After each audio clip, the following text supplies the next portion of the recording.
Hello students, gravity के अपने आगे के न्यूमेरिकल करते हैं। तो देखते हैं हमारा आज का क्वेश्चन क्या है। हमारे आज के क्वेश्चन में हमें दिया गया है what is the force of gravity on a body of mass. एक बॉडी है जिसका मास है 150 kg lying on the surface of the earth, जिसमें हमें मास ऑफ अर्थ दिया गया है 6 × 10⁻24 kg। रेडियस ऑफ अर्थ हमें दी गई है 6.4 × 10⁻6 मीटर और ग्रेविटेशनल कांस्टेंट हमें दिया गया है 6.7 × 10⁻11 न्यूटन मीटर स्क्वायर पर किलोग्राम का स्क्वायर। हमें फोर्स ऑफ ग्रेविटी निकालनी है। अब फोर्स ऑफ ग्रेविटी निकालनी है तो सबसे पहले हम अपना फॉर्मूला लिखते हैं और फॉर्मूले के हिसाब से हम वैल्यू पुट करते चले जाएंगे। तो हमारा फॉर्मूला क्या है, G × m1 × m2 divided by radius का स्क्वायर। अब यहाँ पर हमें इंश्योर करना है कि जो मास है हमारे किलोग्राम में होने चाहिए, दोनों किलोग्राम में है ग्रेविटेशनल कांस्टेंट, और रेडियस हमारी मीटर में है। तो चलिए लगाते हैं इसको फॉर्मूले में वैल्यू को। तो हमारा फोर्स ऑफ ग्रेविटी क्या हो जाएगा, 6.7 × 10⁻11, मास है 1 का 150 और दूसरा है 6 × 10⁻24, ठीक है। और अगला हमारा रेडियस है 6.4 × 10⁻6 का स्क्वायर।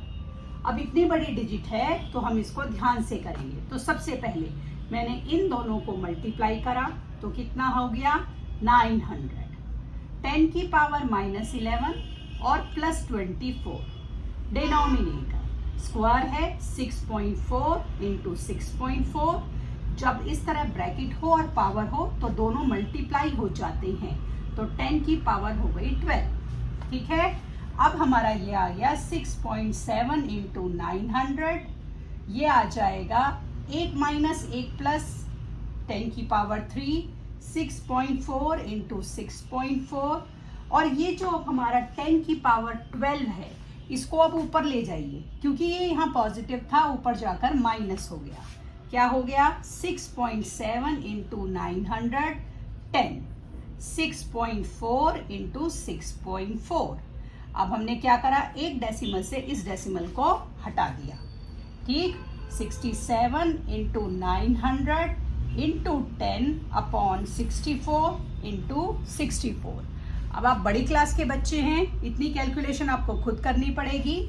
जब आप इसको सॉल्व करेंगे तो आपका आंसर आ जाएगा 1472, क्योंकि फोर्स है तो हमारा आंसर आ गया न्यूटन में। इस तरीके से हम अपने ग्रेविटी के क्वेश्चंस को सॉल्व करते हैं। चलिए अपने अगले क्वेश्चन की तरफ मूव ऑन करते हैं। देखते हैं हमारा अगला क्वेश्चन क्या है। अब हमारे अगले क्वेश्चन में उन्होंने दिया है, हमें क्या दिया है देखते हैं। The mass of sun, mass of sun आपको दिया गया है 2 × 10 की पावर 30 kg, ठीक। And the mass of earth, mass of earth उन्होंने हमें दिया है 6 × 10 की power 24 kg। If the average distance between the sun and the earth is, क्योंकि एवरेज डिस्टेंस है तो हम मान लेंगे इसको खुद ही कि ये क्या है, ये r है, रेडियस है। कितना है 1.5 × 10 की power 8 kilometre. Calculate the force of gravity between them. हमें इनके बीच की फोर्स ऑफ ग्रेविटी को निकालना है। तो सबसे पहले फोर्स का जो हमारा फॉर्मूला होता है वो होता है G × m1 × m2 divided by r का स्क्वायर। कई बातें इस क्वेश्चन में मिसिंग हैं जो आपको ध्यान रखनी है कि हमें क्वेश्चन को कैसे इंटरप्रेट करना है। पहली बात, इस क्वेश्चन में आपको G की वैल्यू नहीं दी गई, तो बच्चे ये सोचते हैं कि G की वैल्यू नहीं दी गई और G तो ग्रेविटेशनल कांस्टेंट है, हम इसकी वैल्यू को लगाएं या नहीं लगाएं। क्योंकि आप फोर्स निकाल रहे हैं तो आपको G की वैल्यू चाहे दी गई है चाहे नहीं दी गई है, ग्रेविटेशनल कांस्टेंट की वैल्यू फिक्स होती है, आपको उसे खुद से इस क्वेश्चन में लगाना है, जो कि है 6.7 इंटू 10⁻⁻11। पहली बात तो ये थी। दूसरा, मास 1 और मास 2 दोनों की यूनिट किलोग्राम में है, लेकिन रेडियस जो हमारा होता है वो मीटर में होना चाहिए, और यहाँ पर ये किलोमीटर में दिया गया है। तो यहाँ पर हमें यूनिट का कन्वर्जन करना पड़ेगा, उसके बाद ही हम इस न्यूमेरिकल को करेंगे।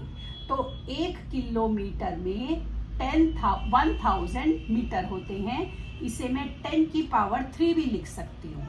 तो जब मैं इसको मीटर में कन्वर्ट करूंगी तो ये कितना हो जाएगा 1000, मतलब 1.5 इंटू 10 की पावर 8 इंटू 10 की पावर 3, तो रेडियस हो गया 1.5 इंटू, बेसिस सेम है, एक्सपोनेंट का रूल लगा रहे हैं, बेसिस सेम है, मल्टीप्लाई का साइन है, तो पावर क्या हो जाएंगी, ऐड हो जाएंगी। तो पावर क्या हो गई हमारी 8 और 3 11। तो जो रेडियस आप लगाएंगे वो लगाएंगे 1.5 इंटू 10⁻11। अब इनको क्वेश्चन में पुट करते हैं, चलिए ठीक है। तो अब हमारा ग्रेविटेशनल कांस्टेंट 6.7 इंटू 10⁻⁻11, मास 1 2 इंटू 10 की पावर 30, मास 2 6 इंटू 10 की पावर 24, और 1.5 इंटू 10 की पावर 8 का स्क्वायर। ठीक है, तो थोड़ी सी हमारी डिजिट्स ज्यादा हो गई हैं, आपको घबराना नहीं है कि मेरी इतनी सारी डिजिट हो गई तो मैं इसको कैसे करूं, कोई बात नहीं, आराम से हो जाएगा हमारा क्वेश्चन। 6.7, अब देखिए 10 की पावर -11 प्लस 30 प्लस 24, और यहाँ पर है आपका 2 और यहाँ पर है आपका 6, तो 6 2 12, तो यहाँ अलग से लिखिए 10 की पावर -11, मल्टीप्लाई का साइन है, बेसिस सेम है 10, पावर ऐड कर दीजिए विद देयर रिस्पेक्टिव साइन, जो भी उनके साइन है। स्क्वायर है 1.5 इंटू 1.5, और ये हो गया 10 की पावर 8 2 60। ठीक है, अब क्या किया, हमारा हो गया 6.7 इंटू 12, 10 30 और 24 54 में से 11 को माइनस कीजिए, ये आपका आ गया 43, पावर पॉजिटिव। 16 ऊपर जाकर क्या हो जाएगा माइनस 1.5 इंटू 1.5। ठीक है, अब मैंने क्या करा 6.7 इंटू 12, अब देखिए डेसिमल के बाद एक डिजिट यहाँ थी, एक डिजिट यहाँ थी, तो 6.7 का डेसिमल हटा देते हैं, तो अब ये क्या हो गया मेरा 67 इंटू 12, 43 में से 16 को माइनस कीजिए 27। ठीक है, अब क्योंकि एक डिजिट यहाँ थी डेसिमल के बाद, तो उसको हटा दिया, जब उसको हटाया तो ऊपर एक 10 लगा दिया, जब 10 लगाया तो ये मेरा हो गया 67 इंटू 12, 27 ये था, और एक ये कितनी हो गई 10 की पावर 28, 15 इंटू 15 225। ठीक है, अब आपको घबराना नहीं है कि इतनी सारी मेरी कैलकुलेशन आ गई, मैं क्या कर रहा हूँ, तो बस हमने कुछ नहीं करा, इसको तो ऐसे के ऐसे ही लिख दीजिए और इस सारे को सॉल्व कर लीजिए।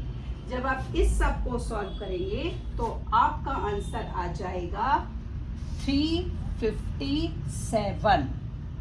ठीक है, और 10 की पावर कितनी थी आपकी 28 आ रही है हमारी इस क्वेश्चन में। एक बार दोबारा चेक करें, हमने ठीक किया है 54, हाँ हमने 11 माइनस करा 53, 8, सॉरी मैंने यहाँ कन्वर्जन करा था, मैंने यहाँ कन्वर्ज वाली नहीं लिखी, तो देखो अब मेरे से ही फॉल्ट हो गया। ये क्या आता 11। ठीक है, अब ये 11 आता तो ये कितना हो जाएगा 22। अब ये 22 हो गया तो कन्वर्ज करा हमने और मैंने वो वैल्यू नहीं लगाई 22। जब मैंने ये 22 लगाया तो मेरा 43 में से अब 22 को माइनस कीजिए, तो ये मेरा हो गया 21। ठीक है 21। ठीक, अब मैंने इसको कन्वर्ज कर लिया, तो जब मैं इसको कर रही हूं तो मेरा ये आ जाएगा 10 की पावर 21, क्योंकि दिख नहीं रहा। अच्छा एक मिनट रुकिए, ऊपर का यहां से मिटा, ठीक, 1 मिनट रुकिए। देखिए क्या था, जो मेरा फाइनल क्वेश्चन बचा वो था 67 इंटू 12 इंटू 10 की पावर 21 डिवाइडेड बाय 225। ठीक है, ये मेरा बचा। जब मैंने इसको सॉल्व करा 67 इंटू 12 डिवाइडेड बाय मेरा 225, तो मेरा सॉल्व करके आएगा 35.7 इंटू 10 की पावर 21। क्योंकि मुझे साइंटिफिक नोटेशन में लिखना है और साइंटिफिक नोटेशन में डेसिमल एक डिजिट के बाद आना चाहिए, तो डेसिमल को एक डिजिट यहाँ खिसकाएंगे। जब इसको यहाँ एक डिजिट खिसकाएंगे तो इसमें एक पावर को ऐड कर देंगे, तो ये हो जाएगा 3.57 इंटू 10 की पावर 22। क्योंकि फोर्स है तो आप क्या लगा देंगे यूनिट, ऐसा यूनिट हमारा न्यूटन। इस तरीके से जब हमें ग्रेविटेशनल कांस्टेंट दिया गया हो या हमें फोर्स निकालनी हो और दो बड़े बड़े ऑब्जेक्ट के मास और उनके बीच का डिस्टेंस हमें गिवन हो, तो थोड़ी से ये बड़ी कैलकुलेशन पड़ती है, लेकिन ये न्यूमेरिकल हमारे 3 या 4 मार्क्स के पेपर में आते हैं। तो ये हमारे, अगर हम एक बार इनको समझ लें तो हमारे 3 या 4 मार्क्स आराम से आ सकते हैं। इसमें मतलब कोई ऐसी खास बात नहीं है। तो आगे के न्यूमेरिकल जो है हमारे फ्री फॉल वाले होंगे, वो हम अगली क्लास में करेंगे। तब तक के लिए शुभ रात्रि।